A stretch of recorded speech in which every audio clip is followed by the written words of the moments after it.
आज हम सतना नगर निगम क्षेत्र के जवाहर नगर स्टेडियम में पहुँचे हैं, जहां दशहरे के मौके पर यहां रावण के पुतले का दहन किया जाता है। जैसा हम आप सब जानते हैं, यह कई वर्षों से यह सतत प्रक्रिया चालू है।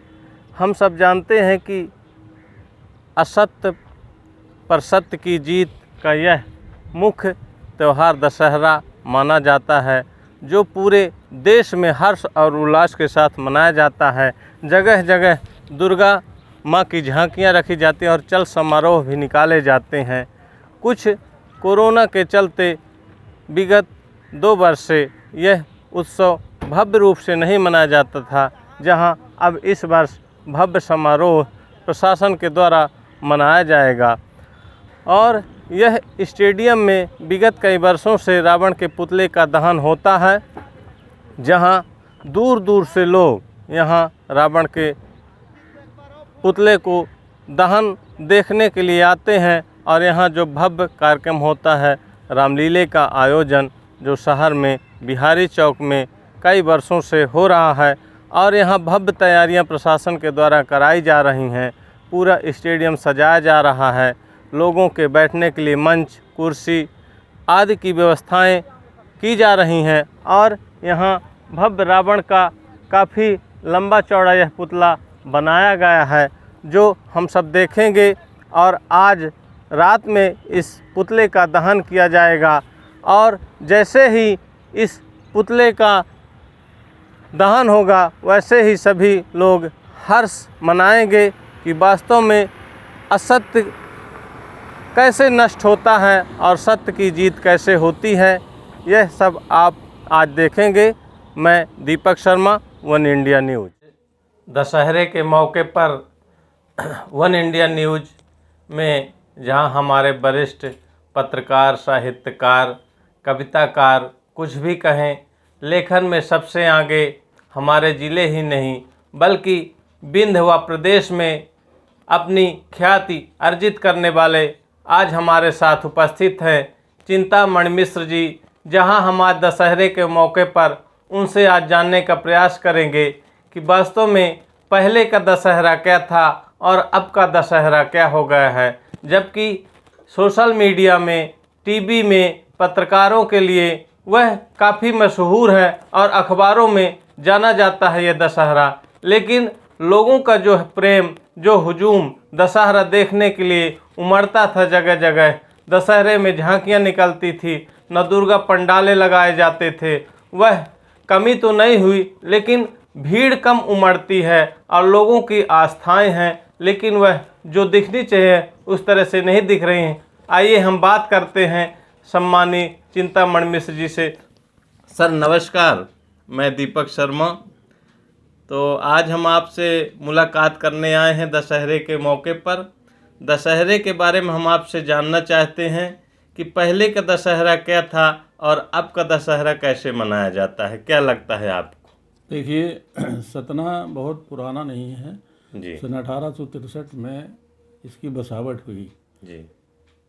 पहले ज़रूर जो हालत ये थी शुरुआती दौर पे दशहरे की, जी। सन 1946-45 में से सतना में सामूहिक दशहरा मनाने की परिपाटी प्रारंभ हुई। जी। यहाँ शुरुआत में रामलीला, बिहारी रामलीला ही होती थी रेगुलर हर वर्ष। तो दशहरे के दिन भगवान राम की झांकी निकलती थी। जी। तो उसके साथ ही यहाँ पे कुछ स्थानीय जो धर्मालु युवक थे, उन्होंने 1-2 झांकियाँ दशहरे से संबंधित बनाकर निकालना शुरू किया। इस तरह हम कह सकते हैं कि सतना में दशहरा की शुरुआत, सामूहिक शुरुआत कहना चाहिए, 1946 से शुरू हुई है। जी। और यहाँ पे हालत ये हुई, इतना प्रसिद्ध हुआ सतना का दशहरा कि एक समय ऐसा था सन 51-52 के आसपास कि यहाँ 300 झांकियाँ, मतलब सुन के ताजुब लगेगा, सतना ऐसी छोटी जगह में 300 झांकियाँ चल समारोह में शामिल होती थी। और यहाँ स्थानीय नागरिक तो इसका आनंद उठाते ही थे। आसपास के देहातों, यहाँ तक कि मैहर, उचैहरा, जतवारा नागौद, रामपुर बघेलान, यहाँ से भी लोग आते थे देखने के लिए और सारी रात गुजारते थे, क्योंकि इतनी झांकियाँ जब निकलती थी तो काफ़ी समय लगता था, तो सारी रात गुजारते थे। और उस वक्त के जो हमारे राजनीतिक कहना चाहिए नेता थे, तो जिला प्रशासन से मिलकर और स्थानीय नगर पालिका ने, उस वक्त नगर निगम नहीं बना था, स्थानीय नगर पालिका ने, इन सब ने मिलकर बैंकेट 2 और स्थानीय जो कहना चाहिए शिक्षण संस्थाएं थी, वहाँ पे इन सब जो बाहर से आए हुए लोग थे, इनको रात को रुकने के लिए बाकायदे दरियाँ, तकिए, गद्दे ये प्रबंध किया जाता था। उनको पानी का इंतजाम किया जाता था। कई जगह तो जगह जगह कहना चाहिए उन्हें सामूहिक भोजन भी उपलब्ध कराया जाता था। इस तरह ये प्रसिद्ध होता गया दशहरा। और अब हालत ये है कि कहना चाहिए 2-3 साल से कोरोना के और पहले ही से सतना दशहरा बिल्कुल नीचे गिरना शुरू हुआ और बाहर के लोगों का तो 1 दशक से आना बंद ही हो चुका है। उसकी वजह है, अब हम क्या मानते हैं, क्या आपको लगता है या तो प्रशासन पूरी तरह से मदद नहीं कर रही, या तो लोगों के अंदर से यह भावनाएं आ गई हैं कि अब हमको दशहरा देखने नहीं जाना है? क्या लगता है? देखिए, प्रशासन को तो दोष दिया नहीं जाना चाहिए मेरे विचार से। दिक्कत क्या आ रही है कि ये सारा जो समारोह था, चल समारोह और सजावट का, ये स्थानीय जो व्यापारी थे उनके दिए हुए चंदे ही से ये सारा इंतजाम होता था। और कई तो ऐसे ही कहना चाहिए दुर्गा की पंडाल थे जिसमें 2 से 3 लाख रुपए तक खर्च होता था।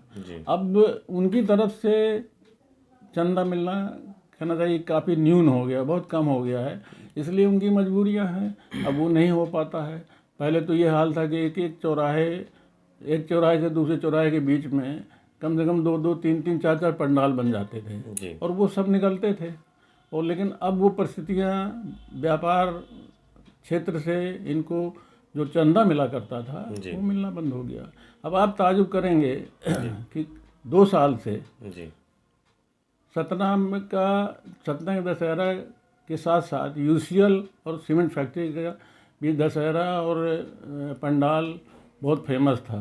यूसीएल तो लगातार 30 साल तक राष्ट्रीय स्तर पर कवि सम्मेलन आयोजित इसी दिन करता था, लेकिन अब वो बंद हो कर राष्ट्रीय स्तर तो जाने दीजिए, स्थानीय स्तर के कवियों को वो आमंत्रित नहीं करते हैं और ये कार्यक्रम नहीं करते करीब 10 साल से।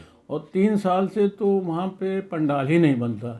तो इस तरह की परिस्थितियाँ बन चुकी हैं। जो सक्षम हैं वो उस पर ध्यान नहीं देते हैं और जो हमारे राजनीतिक नेतृत्व जिनके हाथों में है वो उनकी प्राथमिकता में ये नहीं है मेरे ख्याल से। जी बिल्कुल, यह बात सही है कि अब उस तरह से पंडाल और उस तरह से आयोजन नहीं दिखाई दे रहे हैं शहर में कहीं भी। सतना का जो दशहरा काफ़ी प्रसिद्ध था और लोग दूर दूर से आते थे। अब जवाहर नगर में हालांकि रावण के पुतले का दहन तो होता है, पहले पुतला कितना बड़ा बनाया जाता था और क्या क्या वहाँ आयोजन होते? देखिए, कम से कम सन 40 से लेके जी और कहना चाहिए सन 49-50 तक जी ये जो सिटी कोतवाली के पीछे मैदान है, गुरुद्वारा जहाँ है, जी उसी के नज़दीक में स्थायी रूप से मतलब कहना चाहिए सीमेंट और ईंटों से बना हुआ करीब 25 फुट का रावण था स्थायी रूप से। जी और उसके सामने एक चबूतरा था जिसको राम चबूतरा बोलते थे। जी। तो 3 दिन तक रावण वध के पहले के 3 दिन तक रामलीला वहाँ होती थी। जी। तो जो राम चबूतरा था जी उसमें रामलीला होती थी और सामने रावण का पुतला था। तो दशहरा के दिन वहीं पे रावण वध होता था।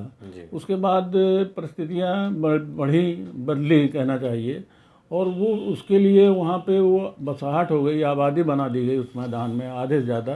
तो रामलीला का रावण जो है वो जवाहर नगर जो स्टेडियम है धवारी और जवाहर नगर में यहाँ होता रहा है। एक बार तो रेलवे की जो ज़मीन है धवारी चौराहे पे 2 साल तक वहाँ होता रहा। फिर जब रेलवे ने आपत्ति किया तो वहाँ से ख़त्म करके अब वो स्टेडियम वहीं होता है स्टेडियम में।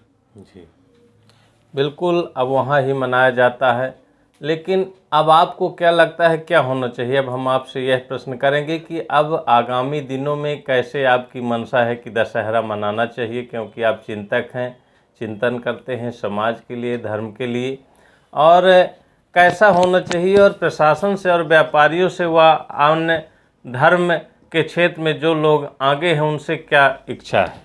देखिए, मैं तो समझता हूँ कि अगर देखिए सतना की प्रसिद्धि में जो कारण हैं उनमें एक सबसे बड़ा कारण सतना का रामलीला और दशहरा है। जी दिक्कत ये आ रही है कि बिना आर्थिक सहयोग के और छुटपुट चंदों से ये कार्यक्रम नहीं हो सकता है। जी होना ये चाहिए मेरे विचार से कि सतना का नगर निगम और कृषि उपज मंडी, जी इनको मिल के आर्थिक सहयोग देना चाहिए। ये दे सकते हैं, क्योंकि देखिए सतना की कृषि उपज मंडी के पास सामाजिक कार्यों के लिए अलग से वो टैक्स लेके वो पैसा इकट्ठा करते हैं, जी तो वो फीड कर सकते हैं, नगर निगम कर सकता है, और इसके ऊपर जिला प्रशासन मदद कर सकता है। जी एक कमेटी बननी चाहिए स्थायी रूप से, जी जो सतना के नागरिक, राजनेताओं और कुछ व्यापारियों को शामिल करके कमेटी बने और वो इनको करे। तो अभी परिस्थितियाँ ऐसी बिगड़ी नहीं हैं, अभी सतना दशहरा उन्हीं ऊंचाइयों पे पहुंच सकता है, लेकिन ज़रूरत इस बात की कि आर्थिक सहयोग ये दें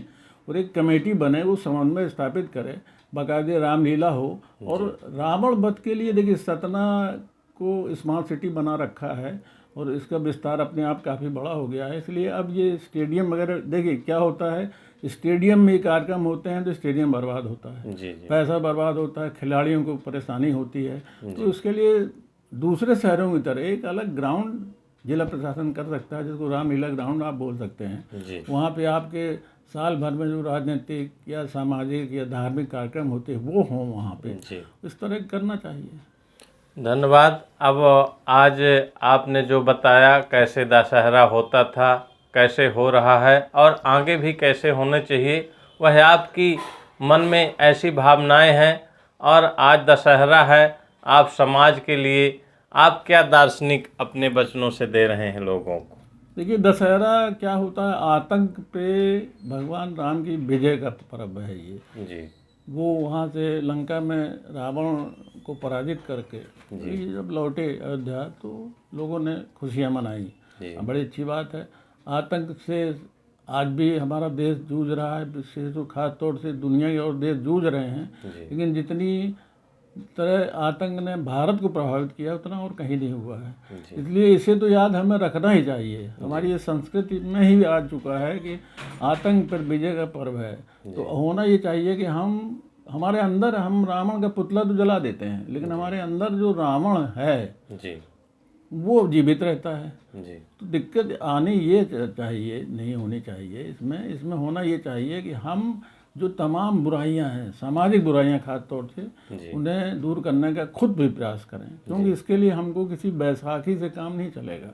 इस पे हमें चिंतन मनन करना पड़ेगा और जितना हो सके उतने हम दूर करते प्रयास करें। निश्चित ही मनुष्य भी ठीक रहेगा, समाज भी सही रहेगा। जी अभी आप सबने, हमारे गुरुतुल्य सम्मानित चिंतामणि मिश्र जी ने समाज के हित के लिए, समाज की ऊंचाइयों के लिए बहुत सारे अपने इन वचनों से जानकारी दिए, सुझाव दिए, और सभी को दशहरे की हार्दिक शुभकामनाएं।